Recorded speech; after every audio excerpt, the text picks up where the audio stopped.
Beralih ke rangkuman nasional, Perikatan Nasional PN mengesahkan parti MIC telah diluluskan sebagai parti komponen kelima gabungan itu menurut Setiausaha Agung PN Datuk Seri Taqiyuddin Hassan. Beliau berkata kelulusan telah diberikan sejak Disember lalu dan disahkan oleh Majlis Tertinggi PN pada mesyuarat minggu lalu. Dengan surat rasmi dijangka diserahkan kepada Presiden MIC Tan Sri S.A. Vignes Warren. Bagaimanapun perkembangan itu disusuli kenyataan bercanggah daripada Timbalan Presiden MIC Datuk Seri M. Saravanan yang menegaskan parti itu tidak pernah mengemukakan sebarang permohonan rasmi menyertai PN. Beliau turut memaklumkan MIC juga belum membuat sebarang keputusan sama ada untuk kekal dalam Barisan Nasional BN atau meninggalkan gabungan itu. Sebelum ini, kepimpinan MIC dilapor masih dalam proses perbincangan dalaman berhubung hala 7 parti termasuk kemungkinan menyertai PN. Pada masa sama, MIC atau Malaysian Indian Congress itu masih dilihat bersama BN dalam beberapa program rasmi. Setakat ini, BN belum menerima sebarang makluman rasmi mengenai keputusan keluar parti itu daripada gabungan berkenaan.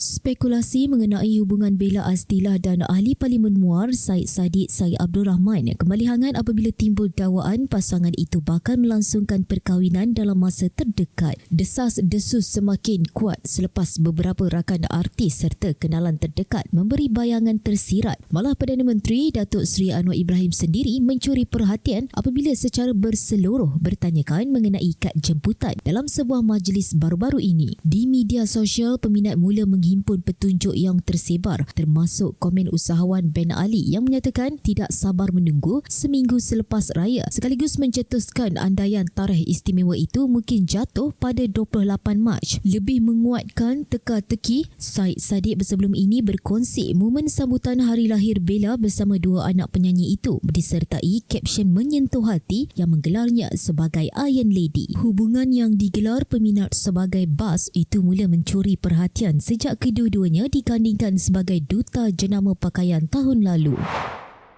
Kerajaan mengumumkan diskaun 50% tol di seluruh negara sempena Hari Raya Aidilfitri sekaligus memberi kelegaan kepada pengguna lebuh raya yang pulang ke kampung. Perdana Menteri Datuk Seri Anwar Ibrahim berkata langkah itu melibatkan anggaran kos pampasan RM21.03 juta kepada syarikat konsesi tol. Diskaun berkenaan hanya terpakai kepada kenderaan persendirian kelas 1 dan akan berkuat kuasa dari 12.01 tengah malam 18 Mac hingga 11.59 malam 19 Mac. Namun ia tidak melibatkan tol di pintu masuk sempadan negara iaitu bangunan Sultan Iskandar dan Plaza Tol Tanjung Kupang. Dalam usaha tambahan sempena perayaan, kerajaan turut mempercepatkan pelepasan kebankrapan untuk 4,000 individu khususnya ibu atau bapa tunggal. Inisiatif ini melengkapkan bantuan Aidilfitri sedia ada termasuk cuti umum tambahan, bayaran awal bantuan tunai dan bantuan khas penjawat awam. Sambil rakyat diingatkan berbelanja berhemah dalam keadaan ekonomi global tidak menentu.